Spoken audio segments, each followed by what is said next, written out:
got an email that said, well, you don't have access to that information. These aren't your formulas anymore. We own the formulas. Like, what's going on? Like, it seems like it's like I've self-elected for poverty or something. You know, I could have been with a big firm and gotten paid really well. You are going to love this interview with Lisa Mattam. She is the CEO and founder of Sahajan Skincare. It is flying off the shelves in stores like Sephora, but her journey to becoming a sold-out skincare line was not easy. There were many bumps in the road and many times where she could have said, I'm not doing this anymore. I loved this conversation that I had with her. We had it live in Toronto at Verity Club, a women's business club, and it was such a pleasure to hear her speak with such candor about what it takes to build a skincare line in a market where there's a lot of skincare. Welcome to Possibilities with me, Hina. I'm a former psychotherapist, now peak performance mindset coach, and I help you create a life you love through ease, joy, and fun.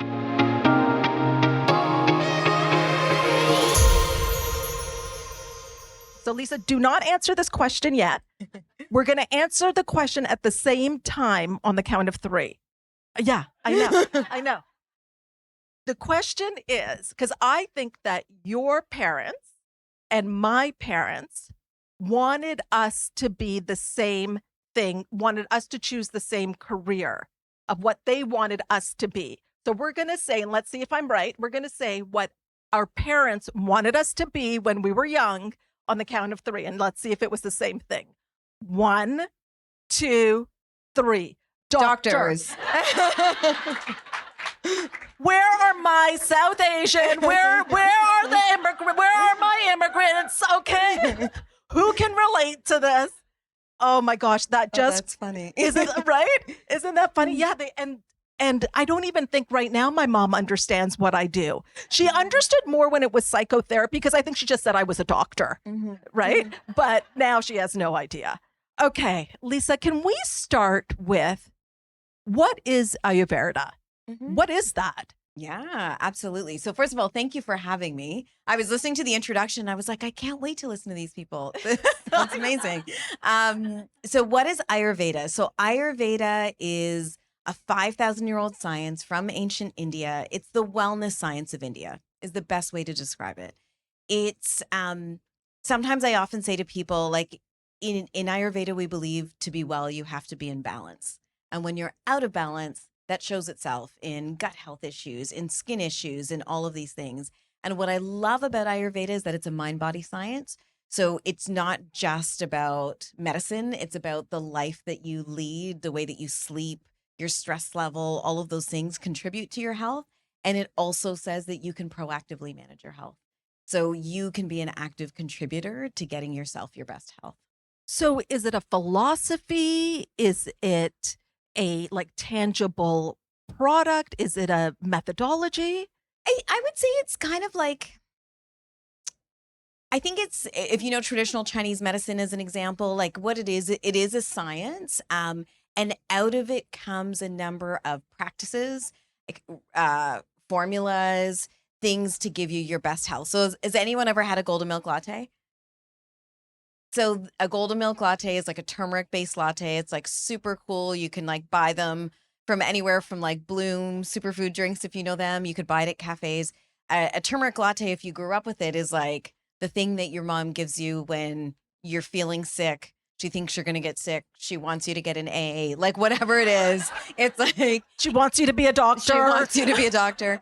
And so it's a turmeric base. So imagine like turmeric boiled on the stove with like saffron and depending on what you put into it, like black pepper, cinnamon, all of these really, really gut health, gut friendly ingredients. And so that's like the Ayurvedic elixir for health. And so imagine within this science are these beautiful practices, recipes, formulas to manage your health. So if people talk about adaptogens now, like adaptogens are ingredients that help you adapt. One of the biggest ones that people take is ashwagandha. Ashwagandha is from India. It's been used in Ayurveda for thousands of years for vitality, for stress, all of those things. So it's really, it's like a repository of health. And so you grew up, this was in the fabric of your childhood. Yes. So did you know it was Ayurveda, or it was just what we did? It was just like what we did. So I think until I went on this journey, I actually, now I don't confuse the language of like South Asian or Indian tradition with Ayurveda because they're different. They are. They are very much different because like if you've ever had like a gulab jamun or some butter chicken, that's not Ayurveda. Um, but really, I know, damn, I know, I wish it was. But what it is so my parents are from the South. They're from the southernmost state called Kerala, like more history than you ever need to know. But when the British ruled over India, they wanted to extinguish Ayurveda as a practice. And so Ayurveda went underground and moved to the South. And so if you ever see, like I met a beauty editor from Vogue who said she was going on an Ayurvedic retreat. And when she showed me where, I was like, it's Kerala. It's like it's like 4 kilometers from my parents, both of where my parents grew up. And so it became, in the last 100 years, the epicenter of Ayurvedic study. And so in India, you can go to a hospital and get treated by a what we would consider to be like a medical doctor and an Ayurvedic doctor in concert because there's an understanding that the two go hand in hand, which I think is. And so here you are. We were going to fast forward now. So Mhm. thank you for that history. You're pregnant Mm-hmm. with your second child. Mm-hmm. You come home. So imagine this. Lisa's pregnant. She comes home. She looks at the top of the stairs, and there is her toddler at the top of the stairs. And what did you see? This is an awesome story. So, actually, back then I was a Verity member and I was a consultant. So I worked in pharma and then I went into consulting. And I came home and my daughter had been playing with my skincare. So she had it all over her face, like her arms everywhere, super, super thick, the way that kids play with things. And I remember having so many thoughts. Like, obviously, it's your child, so you think she's so cute. And then I was like, oh my gosh, she Really? probably, yeah. I was like, When you said obviously it was your I was child, like, so your you child. think I was like, I was filling it with other things. But with go other ahead. things, Yeah, there's no, other things. I was like, you're so cute. You're more evolved. I was also like, I think you just wasted $1 million, but okay. And then I was like, oh my gosh, take that off your face. I have no idea what the ingredients are going to do to your young skin. And because at the time, everything that I was buying was from like Sephora or Shoppers. And just basically, I was looking for things that said like anti-wrinkle, anti-fatigue, turn back the hands of time. I wasn't thinking to any level of depth about what the ingredients would do to my skin. And so as a result, when I saw it on her, I was like, oh my gosh, take that off. I have no idea what that's going to do.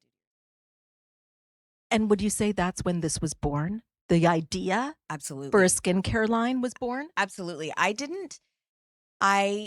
had no idea I would get into beauty. As I said, I grew up in big pharma. It's like my parents couldn't accept it as the equivalent to being a physician, but it was like I was close. This is what happens when your parents force you to get a science degree. But I had no idea I would get into beauty. But in that moment, I was like, okay, if my skincare isn't good enough for you, it's probably not good enough for me. And what I had said to her was, I took her to a room and my parents had come back on a recent trip from India. And I was like, you want to play with things? These are the things you play with. And then I was like, oh, if this is what in gut instinct, I believe in, I need to spend more time here. And it took me on a bit of a journey, one, to understand that what I thought was family tradition was steeped in Ayurveda. And I think the second one is I started to ask myself, like, why had it taken me so long to get here? Because I'm by no means the perfection of wellness, by no means. But I was like, I was an I was a fitness instructor through grad school. I, did all of these things. I've always been on this wellness journey. And I was like, why had it taken me so long to get here with my skincare? And I think it's because when we buy skincare, we buy it for results first, right? We're like, I don't want to look red or dry or tired, or like, I think I look so freaking hot and nothing is going to mess with this. You know what I mean? And we're always like, at the end of the day, we're buying skincare to take care of ourselves. And I started to look around and at the time, this was before Clean at Sephora and all that stuff. And the only thing that you could find that was considered like, in those days, they would use words like green and non-toxic, was in the health food store, and nothing spoke to results. Nothing was saying this worked for you. It just was like, it's better for you. And so I was like, I can take this old world science, these ingredients, like the turmerics and all these ingredients that I've been exposed to in my life that I inherently believe to be true. And I could take my background in pharma and prove them in modern science. And so it was actually like, I very distinctly remember, because I was very pregnant, like 9 months pregnant. I incorporated a couple of days later, and it just set me off on a journey. Mm-hmm. And who was the first person you told of this idea? Oh, great question. I told my husband, who like put his head on the table and was like, "Really?" Like, and he was like, "We're doing so well, and we've got this new baby coming, and do you want to do this?" And I was like, "Yeah, I do." And then I have a very supportive husband, and I think he knows me really well, and is kind of like, "Okay, here we Yeah, go." like, are you going to tell the person that's 9 months pregnant, no? Yeah, Like that is not the time to say, no, I don't think that Mhm. you should do this. Mhm. Did you start so you incorporated just a few days later. Yeah. And did you always know from that moment that you were going to include Ayurveda and do like that Absolutely. was always the plan? That was always the Okay. plan. Yeah, that was always the plan. So I incorporated.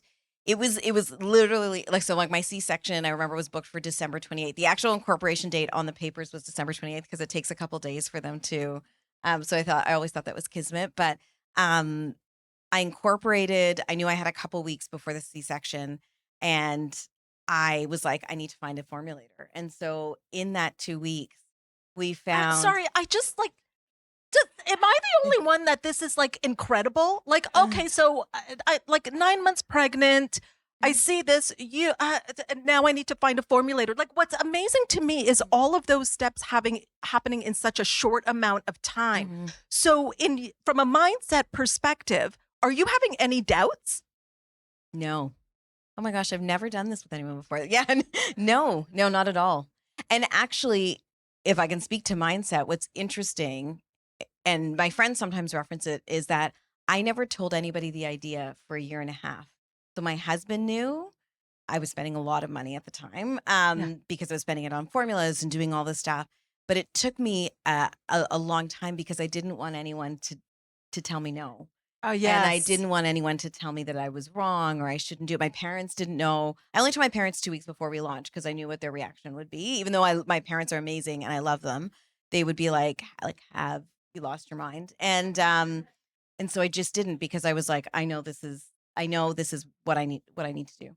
So you didn't tell anybody for a year and a half. You Mhm. held this wow, Mhm. and that you did not have doubt, but you protected your environment. Yes. You protected your mental space too, so that nobody could get in and play devil's advocate and all the reasons why you shouldn't do this. Mhm. Because on paper, well, I mean, it probably doesn't make sense. The skincare space, there's a lot of products out there. Oh, yes. There's no shortage. I'm sure everybody's probably put on a number of skincare products before they came in today. Yeah. And if we did like a poll, we could probably come up with hundreds that were put on this morning just in this room. And so there's no shortage of brands. There's no shortage of ideas.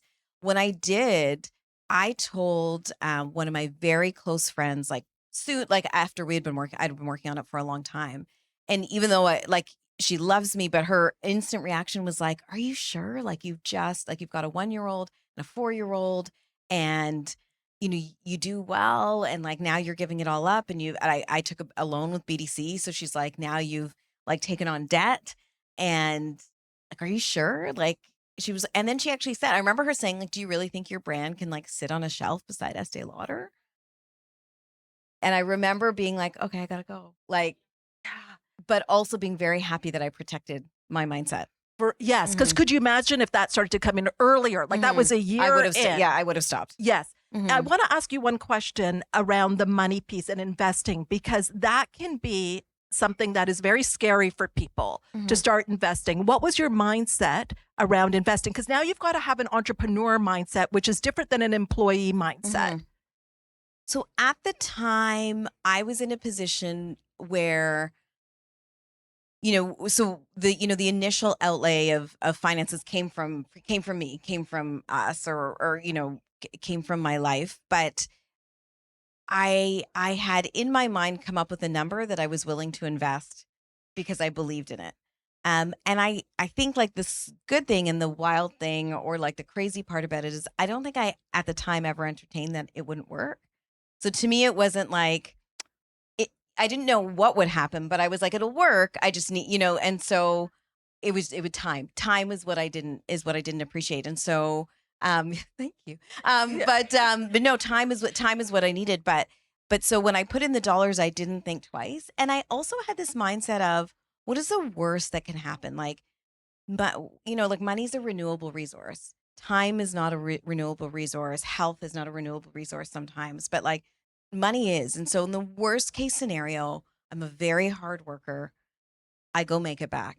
If that meant, and I remember saying to my husband, if that means I have to get 2 jobs, the idea of going to, and apologies to anybody who works at like a big consulting firm, but like the idea of going to like one of the big fours and like working at a firm and all that kind of stuff was really something I wasn't like, I would just was like, if I have to, but I remember being like, if I have to go join like a big firm and work in Saskatoon to take on all these projects, if this goes wrong, I will. So it'll be fine.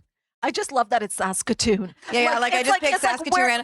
Where does Saskatoon come from? Like where our mind goes, right? But I remember it's because I had met this partner at KPMG who once said to me, like, if you ever want to come in house, like it was working. Actually, we have a big project in Saskatoon. I remember being like, good.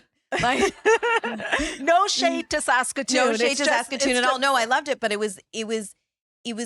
helps you. Sometimes I think the bigger learning is when you say no to something, it helps you realize what you want and don't want. Like it doesn't make any sense because I could have taken, if they would have given it to me, but I would have, I could have been with a big firm and gotten paid really well and done all of these things. And then I took this beauty career where, I would go to New York and have nowhere to stay and sleep on people's couches. Like it didn't, like I remember my mother-in-law also being like, what's going on? Like, it seems like it's like I've self-elected for poverty or something. Like, it's like, she couldn't understand because there was like all these things. I didn't have a car for a while. Like it was big. It was big. Mm-hmm. Now let's get to the name. You wanted to, because naming this is no joke, right? Mm-hmm. This is a big deal. And you actually wanted to name it Monsoon, but you couldn't trademark it. Yes. So how did you land on Sahajan? Oh, yeah. So we went through, the naming process was actually really long because, first we were coming just with like beautiful words. And so monsoon was one that really sat with me. If you know about the monsoons in India, particularly in Kerala, sometimes people think of monsoons as bad, but they're actually really good. Like we want monsoon season because the heavy rains create a beautiful harvest. And there's something really beautiful, especially in a really hot climate, to have a monsoon rain is really beautiful. If anyone's ever been to the UK, there's a store called Monsoon. And so they own the trademark for North America and beyond. And so Monsoon, we couldn't trademark. We came up with a few other names we couldn't trademark. So instead, what we did was we came up with a number of words and I had them translated to Malayalam, which is my parents' mother tongue. And then I had them translated to Hindi. And if my parents' mother tongue is beautiful, but it's like, if you've ever heard like like it's very long. And so like every translation was like, blah, blah, blah, blah. And so it just wouldn't work. It wouldn't work notionally. And people needed to be able to say it. But one of the words that translated really beautifully was the word intuitive, is the word sahaja without the N. And I remember I was like, that's the word. And then the branding agency, so it was like, there's some things that are technical. I remember they started to like put it on things so you could see it. And I was like, it's missing something. And I just put the N on the end.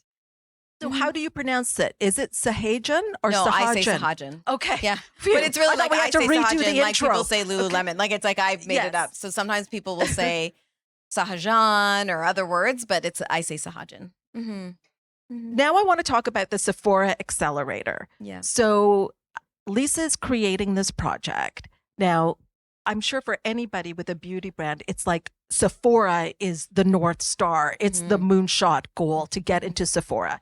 So they announce for the first time that they are doing an accelerator.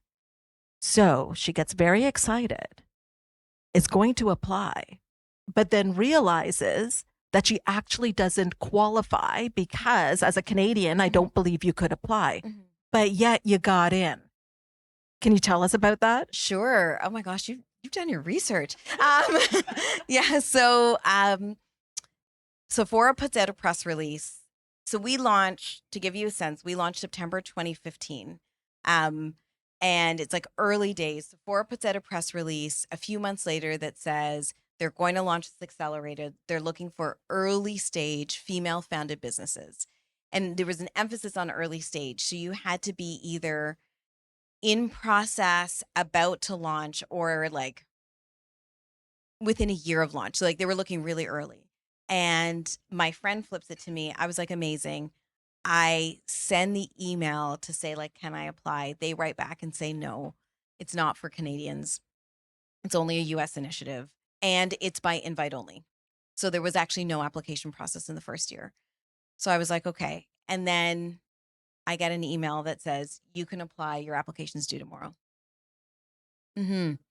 And it Okay, was, where are you? What time is this? Where are the so children? I'm actually here, which is funny. I'm here. I do have two little ones. And so now, so to give you context, and I think mine is a story of time because I had babies and also because I came from pharma, I took a very pragmatic approach to building this, which I wouldn't necessarily recommend because now the indie beauty community has changed and you can launch a beauty brand quite quickly. But I didn't know how to do this. So I hired a chemist from GlaxoSmithKline. Like I did all these extra processes along the way. And so now I've got, so this is, fast forward in time, I've got a 3-year-old and, a 6-year-old, and my application's due. So I go home, do the home thing, put everybody to bed, and then I start on it. And it required an iPhone video also, like a video like where you have 1 minute to say what you do. So I finished the application. It's midnight. And I said to my husband, now take the video. And he was like, you're sending this video to Sephora. Like, I'm not taking the video tonight. Like you need to go to sleep. You need to wake up. And so I did, and he had to go to work. And so I drove to my girlfriend's office at IBM.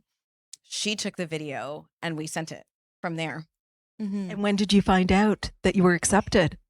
So there was a bit of a process because there were interviews and stuff. So it probably was 2 months later. 2 months later. Yeah. 2 months later from a no to a yes. To a yes, and you are in. Mm-hmm. And that really did that allow you to build a community, to have some more people at your table, really, to support you, advisors? Absolutely. Yes. Absolutely. So the program was an interesting one because it was the first year they did it. They were also in the process, like they were kind of in real time deciding what it was going to be. Like, oh, now there's a Canadian. Oh, now there's this. Like, they were deciding in real time. But what it gave me was a beauty network, which I didn't have. I didn't come from beauty. It was like a reality TV show. We all stayed in a house together. And like one of the people in the room was like, why don't we turn this into a competition? And because they had to sign these agreements that said we understood we weren't going to launch at Sephora because it was about, for them, it was about creating community and supporting women. It wasn't necessarily a launchpad program because they knew people were early. They knew a lot of things, right? At the time, to give you a sense, I met with one of their directors of innovation and she was like, you've got a great idea. Clean's not going to land at Sephora for another 4 years, right? So, they could see where trends were going. So they were very clear with us. But there was one woman who was like, let's all fight for it. And whoever wins at the end, like, gets to launch. And I was like, oh my God, I'm in the US. And so but it was amazing because we did all share this house together. And one of the people in the house was this incredible woman. Her name is Pamela Baxter. She has had this rich career in beauty. She was, I think, like second or third in command at Lauder at one point. She was the person, I believe, who discovered Jo Malone. To give you a sense, at the time, she was the CEO of Dior. And so... and she's in the house? She's in the house. Like sleeping? Like she's sleeping in the house. Are you sharing a washroom? I didn't share a washroom with her, thank God, because my pajamas were hideous. But she was in the house. She was in the house and she was so kind. And so like you would think with someone with such an incredible career might be like, might have errors, but nothing like that. Like she took time, like each of us had time with her where she looked through our product. She actually like touched it and felt it and gave us feedback. She gave us feedback on the packaging. She gave us, I remember the first set of creams we had, when you open a cream and you have a disc on top, it was our first time doing it. So we had a disc, but like I had to buy them stock and they weren't that pretty. So when I showed her the cream, I took the disc out so she wouldn't see it. And then I remember her saying, I need to tell you, like when you sell a cream, it needs a disc. And I was like, no, there is one. But it's like, and she didn't even flinch. She was like, no, totally cool. Everybody starts this way. Like everybody starts this way. And over the years, she's not someone who I talk to a ton, but she's someone when, fast forward again in time, like I went to do my first investor raise. I called her and was like, what do you think? Well, even from what I understand, many people from that part of your life, you're still in a WhatsApp group with. Yes. So Yes. that speaks to community. And that's a big Mhm. thing with our community. As you Mhm. see, so many clients are here because it's the community that makes such a difference Mhm. because it can be lonely. It's incredibly lonely, and community is such an interesting one because I'm in a couple of WhatsApp groups now. Like we have one that's like called like the Great Canadian Beauty Founders or something like that. But it can be it's so supportive when you're lonely, but there's also an element of like, last week our translator, I can't get a hold of them, and I was like, we need a new translator, a French English translator, and you can just throw it into a WhatsApp group and you get an answer, and you get multiple answers, right? And that's work that could sometimes. How else would you navigate that if you don't work at a big company or you don't have those things accessible to you? So community becomes everything. And it becomes everything in such special ways and in such meaningful ways. Like this might sound a bit ominous, but I always remember in that Sephora group the day that Kate Spade passed. And I remember somebody put it into the WhatsApp group, and it ended up being a little bit of a conversation around how hard it is to be a founder. Yes. And I don't think and I the reason why I say that is community is so important no matter what you're doing, because there are moments where you're going to feel awful and there's moments that you're going to feel like on fire. And in both of those moments, you need somebody to be like, I see you. Absolutely. Mhm. And there was one thing that happened where, boy, did your community ever help you. So imagine this. Lisa's working with a manufacturer, and they say these words to her when she asks them a question. You, the lawyers in the back, Aretta and Andrea, you'll appreciate this. You don't own your formula anymore. Can you share what led up to that and what happened? Yeah. So early days, as I told you, I took a long route. And so I hired a chemist. So all the early formulations were done in like a really nerdy way. Like they were done at the bench. I paid for like lab space.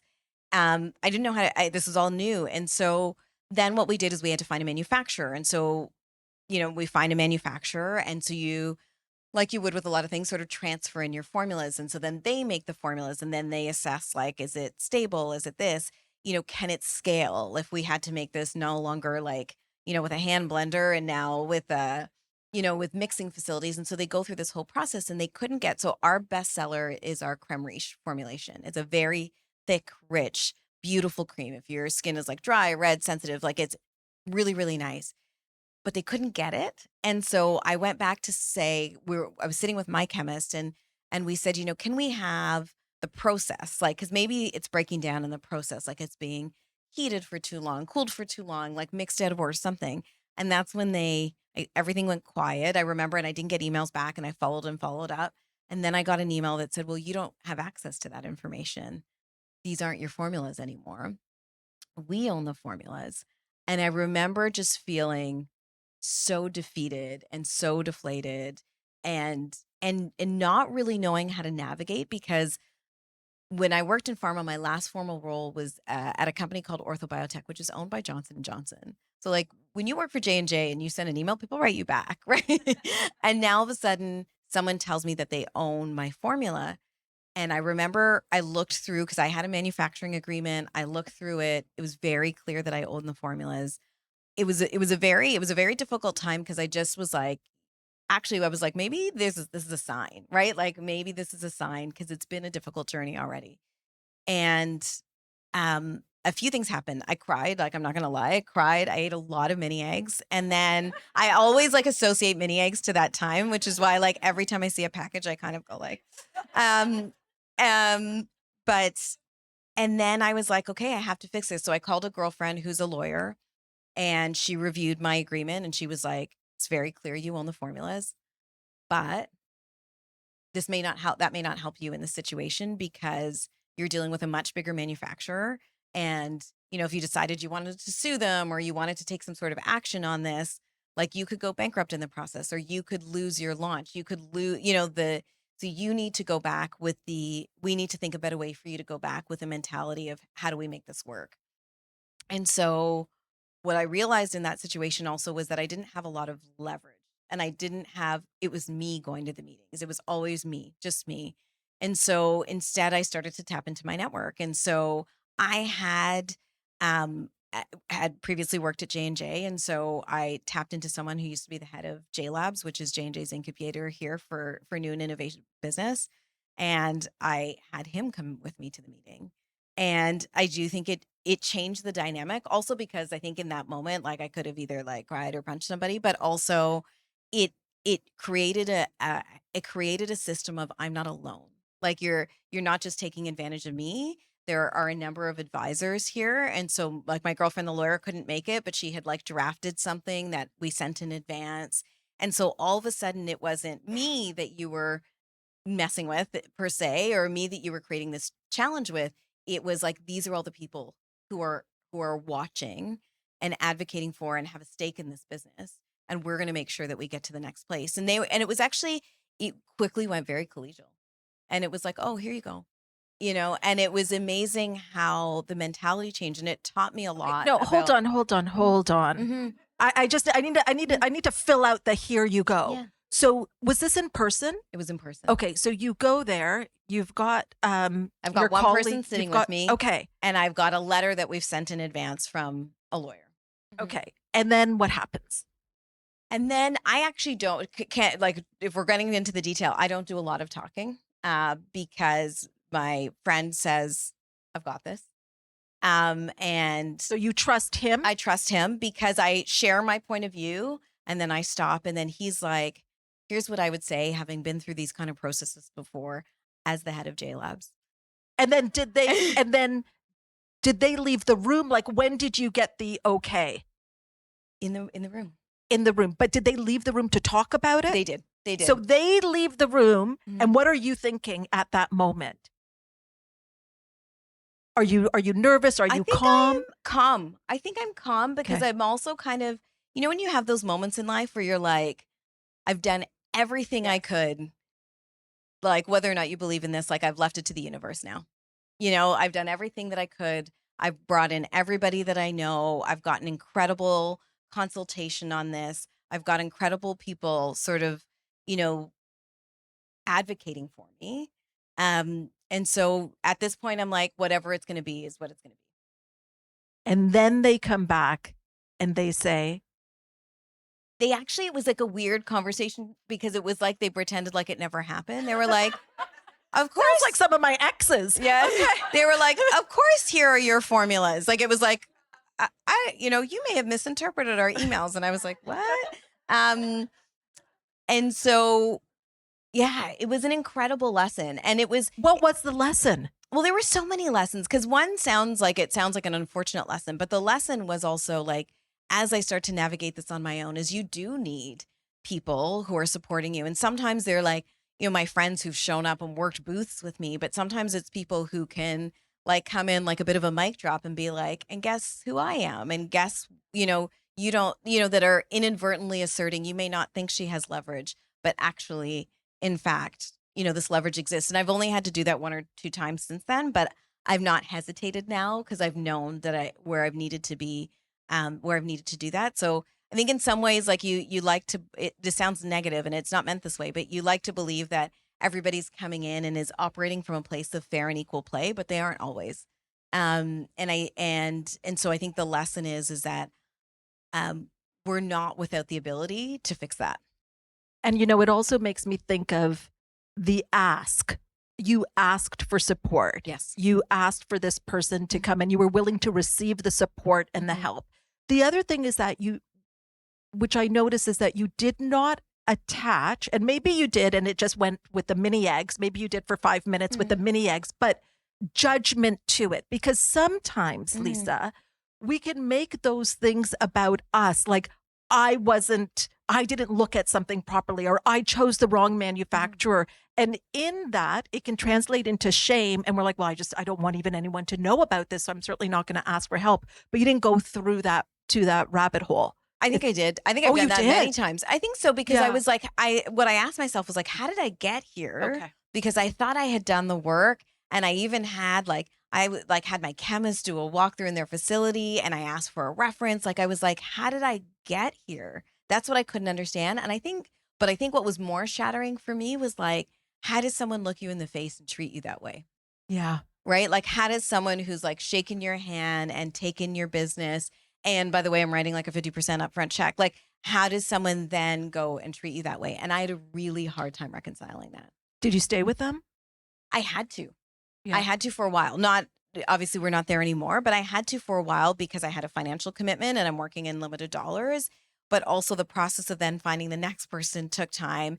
And then I became really gun shy because then I was like, how do I know that this person's going to be honest? How do I know that this person's going to be honest? How do I validate? How do I verify? There's so many more questions. And it's interesting because as a business, as we've grown, and we recently just hired someone from our director of operations, and I felt like I almost had to sit down with her and say, like, here are all my trauma triggers. But I said to her, like, this is how you may find that I act and interact this way with manufacturing partners. And I'm never like disrespectful or anything like that. But I said, I'm always a little bit extra on top of things because I get nervous. When you talked about, more questions and things like that, I think I've got like 20 more questions for you, Lisa, but we are coming to the end of this interview. So I'm going to just ask a couple more. Yeah. And first of all, how has this been? Like, Thank you. Is anybody feeling a little inspired? Yeah, me too. Gosh, what is your favorite product of yours?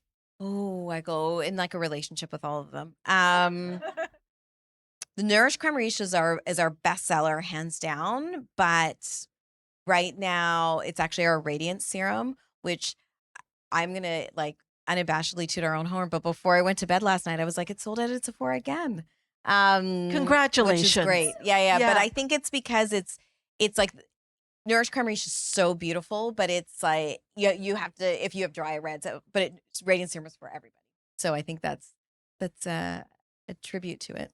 Mm-hmm. And when it comes to the business and what you're doing, what are you excited about that you're working on now?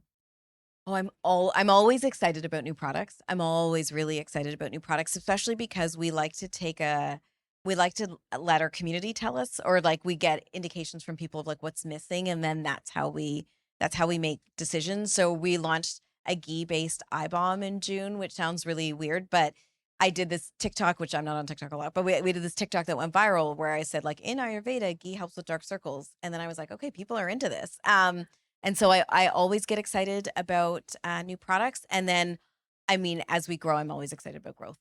Mm-hmm.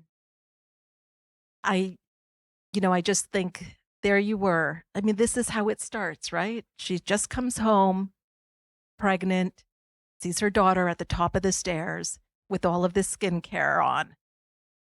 And look at what we have now. Following intuition, listening to that voice, and making your purpose bigger than any fear or any doubt. And I bet your parents are proud of you.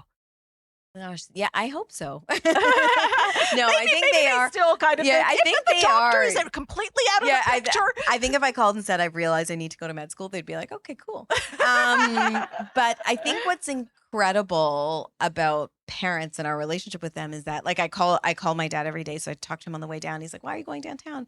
I said, "We're filming a podcast." And then he was like, "Why?" Like, and I think he's kind of like, "Who wants to hear from you?"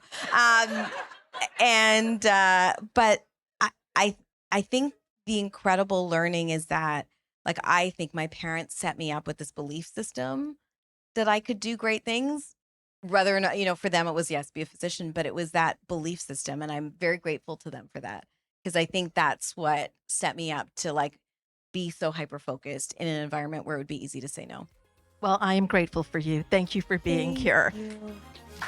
Lisa Mattam, everybody. Thank you, Lisa. I hope you enjoyed this episode with Lisa Mattam. And if you did, will you do me a favor? Would you subscribe, download, write a review, do all of the things so that you can also be notified when we have new episodes? It also allows us to reach more people. Speaking of which, if there's somebody that you're like, you need to hear this episode, do me a favor and share it with them. I will see you here next time on Possibilities.